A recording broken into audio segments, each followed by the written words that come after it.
Hello, and welcome to the Get Lean and Eat Clean podcast. My name is Brian Grin. I'm a certified health coach, trainer, and author. And this podcast is for middle-aged men and women looking to optimize their health and get their bodies back to what it once was 10 to 15 years ago. I will give you simple, actionable items to get long-term sustainable results. Thanks for listening and enjoy the show.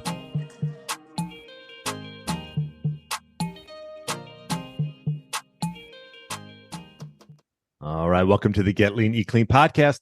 My name is Brian Grin. I hope you had a great weekend and happy Tuesday. If you're listening to this on Tuesday, 4th of July, hopefully you're getting out with some family and friends, maybe grilling some good food and just enjoying some nice weather.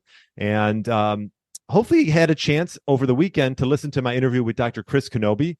We touched on all about how seed oils, and there's this link with the rise of seed oils and how it's become sort of this primary driver for obesity and chronic disease. Now, not everyone agrees with this, but Dr. Chris Kenobi has done a ton of research around it, and it's illustrated in his new book that came out, Ancestral Diet Revolution, and there's a link in the show notes for that book. But we touched on all about the rise in this linoleic acid, which I'm going to touch more on today, and also how you could have issues with eating pork and chicken, and how sugar might not be to blame for some of our health issues. So it is definitely an interesting take by Dr. Chris Kenobi, and you're starting to hear more and more about how this rise in seed oils, these vegetable oils, could be one of the leading drivers for chronic disease.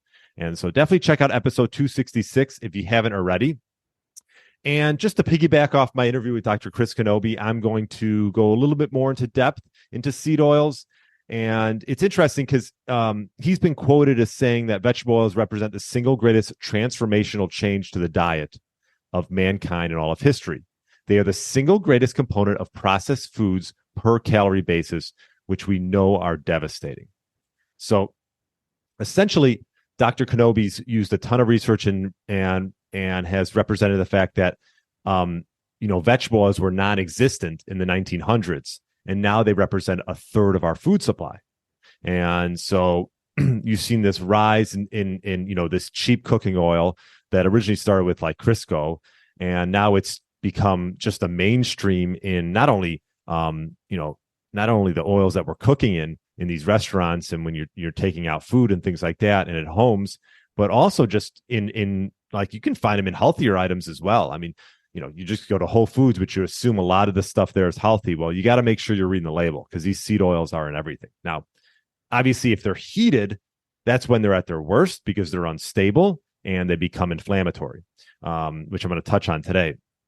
But vegetable oils can be used interchangeably with seed oils. And essentially, seed oils come from a seed of a plant. So that would be cottonseed, sunflower, sesame.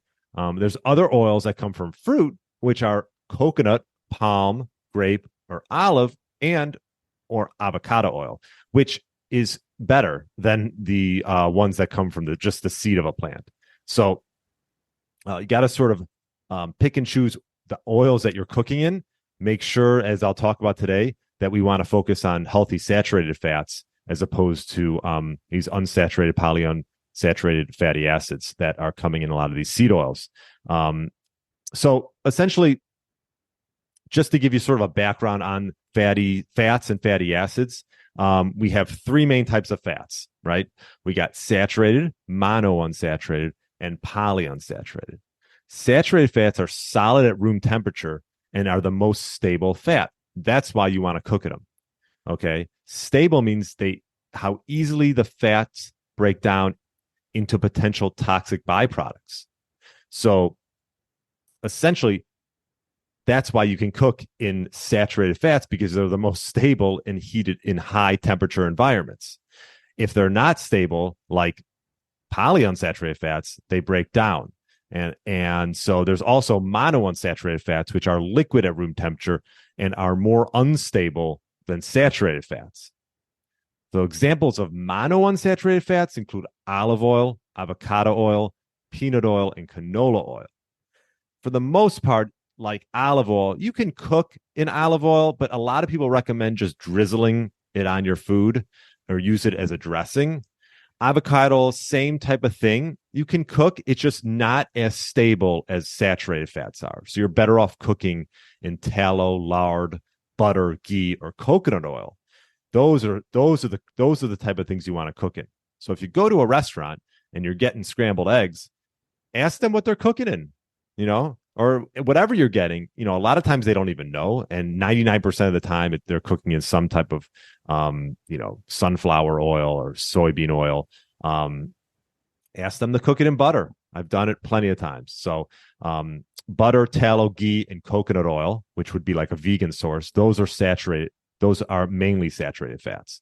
Monounsaturated fats would be your olive oil, avocado oil, peanut oil, or canola oil. So we generally don't want to heat those oils. You can use them for dressings or potential dips.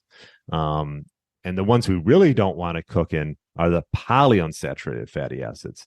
These are liquid at room temperature as well, and they're the most unstable of the fats. There's two types of PUFAs. There's omega-3 fatty acids and omega-6 linoleic acid.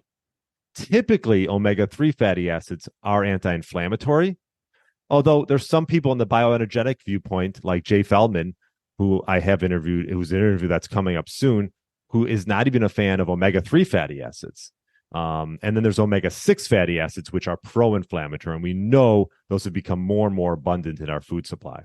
So example of these seed oils are corn, safflower, sunflower, soybean, grapeseed, cottonseed. And so I would, the recommended consumption of linoleic acid, omega-6, is only about 0.5% of our caloric intake, with a maximum of, let's just say, 2%. So that's not a lot of our caloric intake. So you'll hear a lot of people talk about how PUFAs are not ideal for what's called our cellular energy. And cellular energies are like critical component for maintaining our health regarding our cell membranes. So in excess, PUFAs are burned in the mitochondria of our cells, and it cripples, leaves us tired, hungry, and prone to obesity. Now, it's sort of a tough thing to wrap your arms around because it's, as I was saying with Dr. Chris Kenobi, it's somewhat of like a silent killer. You don't even know it's there. Anything you get fried, obviously they're going to use these PUFAs to cook in. The sunflower, safflower, corn, they're going to be frying it in this. So back in the day, I don't know the exact year when it changed over, but like the fast food restaurants were cooking in tallow, and then they changed it over. The rhetoric changed, and a lot of money poured into these cheap oils, and then they started cooking everything with them. And Dr. Chris Kenobi and myself talk about that during the interview. So I would say, first and foremost, read the label. If you can cook for yourself, use tallow, lard, butter, ghee, coconut oil to cook in, and just limit your amount of polyunsaturated fatty acids that you're getting. If there's a little bit in a dressing or in some type of food every once in a while, that's fine. But if you're eating out every day or cooking in these seed oils every day or every other day, I would just try to cut that back as much as you can. And so that's what I want to touch on today, the differences between saturated, mono, and poly, and sort of piggyback my interview with Dr. Chris Kenobi and give you a little bit of background there. So hopefully that helps. And I hope you're enjoying these micro podcasts. If you have any questions, feel free to email me, brian@briangrin.com. If you're loving the podcast, would love a 5-star review and maybe share it out to a friend or family member who would think it'll help. I'm obviously on all listening platforms. And if you like to watch on YouTube, here I am on YouTube. So I typically do like to watch a lot of interviews on YouTube, and all of my interviews and the micros are on there as well. So anyways, thanks a lot for listening. Check out my new book, Stepladder System, and you can find that on my website or stepladdersystem.com. So have a great rest of the day, and look out on Friday for another great interview. Thanks so much. Thanks for listening to the Get Lean, Eat Clean podcast. I understand there are millions of other podcasts out there, and you've chosen to listen to mine, and I appreciate that. Check out the show notes at briangrin.com for everything that was mentioned in this episode. Feel free to subscribe to the podcast and share it with a friend or family member that's looking to get their body back to what it once was. Thanks again, and have a great day.